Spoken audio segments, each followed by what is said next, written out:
बोले सत्यनारायण भगवान की। पंचम अध्याय। श्री सूत जी महाराज कहने लगे, हे ऋषियों, एक पुंगध्वज नाम के राजा थे, बड़े प्रतापी, होशियार, बलवान, यशवान, पुत्रवान, पुत्रीवान, धन, कीर्ति, वैभव, किसी भी चीज की कोई भी कमी नहीं थी। जब किसी भी चीज की कोई कमी ना हो तो कहीं ना कहीं घमंड आ ही जाता है। तो घमंड में चूर राजा गर्मी का समय था, शिकार को खेलने गया।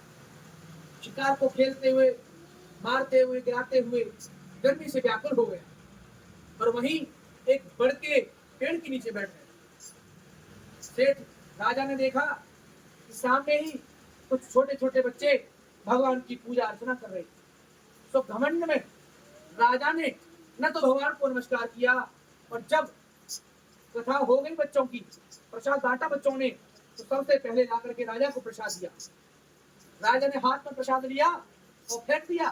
कहने लगा, न जाने कौन से वर्ण के ये बच्चे हैं, न जाने कैसा ये प्रसाद बनाया है, मैं खा लूंगा तो लोग क्या कहेंगे, कैसा राजा है, न जाने कहां का खाता फिरता है। प्रसाद को फेंक दिया, घोड़े पर बैठा और चल दिया। राजा की थी 100 रानी और एक एक बेटा था। तो राजा के 100 पुत्र थे, उसके 100 पुत्र नष्ट हो गए। महल में जितना धन था धन गायब हो गया और महल के ऊपर चील कोयल मंडराने लगे। उसी समय राजा महल पर पहुंचा। देखते ही पुत्रों की लाशों को पत्थर खा के बेहोश हो गया। अब जब होश आया, अपने गुरु को बुलाया, गुरु की स्तुति करी। आप सभी लोग अपने अपने गुरु की स्तुति करेंगे, अपने अपने गुरु का ध्यान करेंगे। गुरु ब्रह्मा गुरु विष्णु गुरुर्देवो महेश्वरः गुरु साक्षात् परब्रह्म तस्मै श्री गुरवे नमः। गुरु जी की स्तुति करी। गुरु जी प्रसन्न हुए। गुरु जी से कहा कि गुरु जी, मेरा तो सब कुछ नष्ट हो गया, अब मैं जिंदा रह के क्या करूंगा, कोई उपाय हो तो बताओ, अन्यथा मैं अपने प्राण त्याग दूंगा। गुरु ने कहा, हे राजन, ये तो किसी देवता का प्रकोप है, तुमने कोई ना गलती जरूर करी है। तो राजा ने कहा, गुरु जी, जंगल में कुछ बच्चे ने भगवान की कथा कही और प्रसाद मुझे दिया था, मैंने वो प्रसाद वही के वही रखा छोड़ दिया। तो गुरु कहने लगे, अरे मूर्ख, श्री सत्यदेव जी का प्रसाद ग्वालों ने आदर सहित दिया, तो नहीं लिया तूने राजन, इतना कठोर अपमान किया, किले ही लेनी थी उचित तुम्हें, प्रभु की वो रुचिर प्रसादी थी, पर ऊंच नीच के चक्कर में तुमने सद्बुद्धि ही गवा दी थी। ईश्वर के यहाँ पर है नहीं ऊंच नीच का ज्ञान, सद्गुण जिसके उर्वश है उसका ही कल्याण। राजा गुरु से विनती करने लगे, गुरु जी, मेरा सब कुछ नष्ट हो गया, अब मैं जिंदा रह करके क्या करूंगा। गुरु ने कहा, अपना भला चाहता है तो जंगल में जा, सब बच्चों को बुला, सब सामग्री घर से लेके जा, बच्चों के हाथों से पूजा करा, बच्चों के हाथों से प्रसाद पा, तब तेरा भला होगा। राजा ने ऐसा ही किया। सब सामग्री ले जाकर उस जंगल में उसी पेड़ के नीचे सभी बच्चे बुलाए और पूजा कराई। ऐसा विचार करके मन में पूजन की नाम श्रद्धा से उन्हें स्तुति प्रार्थना की, हर्षित हो बड़ी नम्रता से कि पूजन के उपरांत निर्मित अपने महलों पे आए हैं, सभी कष्ट गए आनंद छये, सब सुख जीवित पाए हैं। राजा भगवान का पूजन करता है तो आकाशवाणी भी, राजा महल पर जा, प्रदेश सब जैसा का वैसा मिलेगा। राजा महल पर जाता है, सभी जैसा का वैसा मिलता है।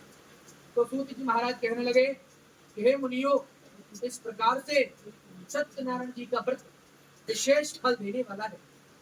कोई तो इन्हें काल कहता है, कोई ईश्वर कहता है और कोई सत्यनारायण कहता है। काल भी यही है, ईश्वर भी यही है और सत्यनारायण भी यही है।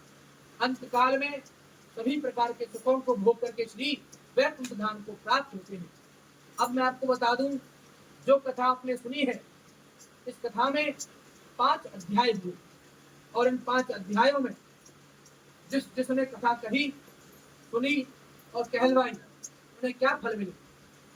तो सबसे पहले जिन्होंने कथा कही उनका नाम सुतानंद था, जो भीख मांगते थे।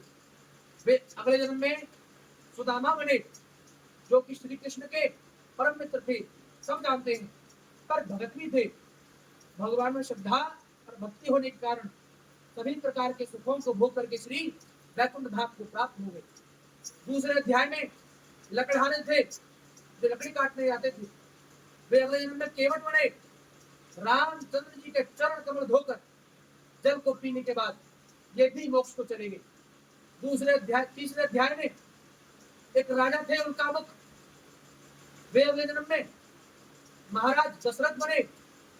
श्री रामचंद्र जी को अपने पुत्र के रूप में प्राप्त करके अंत में ये भी वैकुंठ धाम को चले गए। तीसरे और चौथे अध्याय में जो वैश्य हैं, जिनका नाम है साधु, वे अगले जन्म में मूर्त ध्वज हुए, अपने पुत्र को आने से चीर करके भगवान को दे करके मोक्ष को प्राप्त हुए। चौथे अध्याय में राजा तुंगध्वज अगले जन्म में स्वयं भूमनु बने। इनको याद था कि पिछले जन्म में राजा था और मैंने ये सभी कर्म किए। सब कुछ याद होने के बाद चाहते तो राजा बन सकते थे, पर राजगद्दी को छोड़ करके व्यास गद्दी को पकड़ा। उन्होंने भगवान की कथाएं कही, रामायण कही और भागवत कही, तो सुनने वालों का उद्धार हुआ और कहने वालों का भी उद्धार हुआ। इसी प्रकार से भगवान जी सभी का उद्धार करें। कि धन का घमंड प्यारे मन से दूर करो, और दौलत खजाना सब यही रह जाना है। अल्पकाल जीवन में राम पर ध्यान धरो, और आए हो जहां से फिर वहीं जाना है। लड़ाई झगड़े का कुछ काम नहीं, काहे तुम्हें किसी से बैर बढ़ाना है।